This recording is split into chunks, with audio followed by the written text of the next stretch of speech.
the coach of the Kookaburras. Ric, congratulations, mate. You must be feeling pretty good this morning. Well, I'm not feeling that good. Oh, you had a couple last night, did you?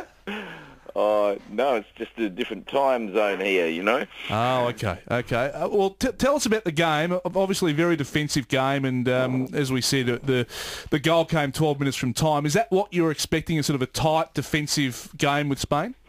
Well, yeah, we've played them, a couple of times this year in the first game of the championships. We played them, in fact, and it was a really difficult, tough match. I watched them play in Europe this year, and they didn't get through the European Championships to qualify automatically for the Olympics. So I think that has sharpened their program up, and they came here determined to play well, and their nature is to play very defensive and counter-attack, and that's the game we had.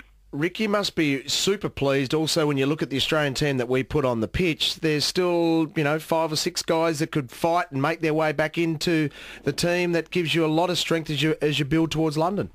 Well, yeah, I think we had half a dozen players who weren't available for various reasons. One's wife was having a baby, a couple were injured, one had surgery. There's a range of things, and so we've got some depth outside the group that played, and that's good for us.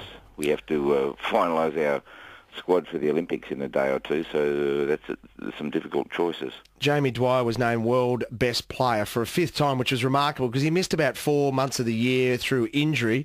We've had some greats, and if we take yourself aside, get rid of yourself, and we've had some greats, Wansborough, whether it be Jay Stacey, Warren Birmingham, the light, Ron Riley, the list goes on and on of greats. Where does Jamie Dwyer sit in regards to Australian hockey players ever?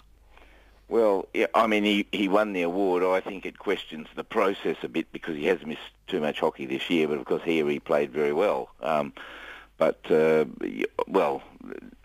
He's unquestionably one of our greatest players.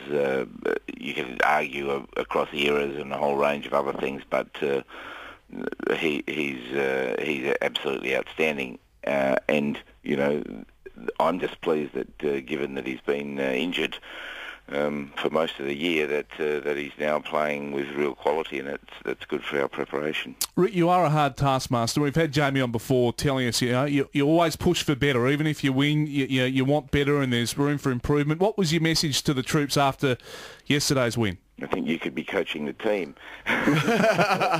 Look, there's more to do, and I was pleased with our game because we've often played in sort of expansive open matches, and I think as you get close to the Olympics, then what we saw yesterday is what you're going to get, and you have to be able to play in those sorts of attritional encounters. And so I was very pleased with our defence yesterday, and the character of the game made it tight, tough, and difficult, and this group of players measured up. Ric, just quickly looking at that goal, controversial. How did you assess it? Oh, I thought it was a goal. I mean, the rule says the ball's dangerous if players have to take avoiding action, and the ball went clear of them, and they weren't avoiding, and it certainly was a legal shot. So I thought it was a goal, but I'm not surprised that, Spain would argue, about most situations like that, and of course in such a game, I think you take every chance, but I think it was okay, but if it hadn't been allowed, then we had to keep on playing. The Spanish coach wasn't happy after the match. I said, well, then we could still be playing because you haven't scored a goal. You can't win without scoring. Yeah. Well, Ric, wonderful effort, 4 consecutive Champions Trophy. Thanks for your time, and good luck for London next year.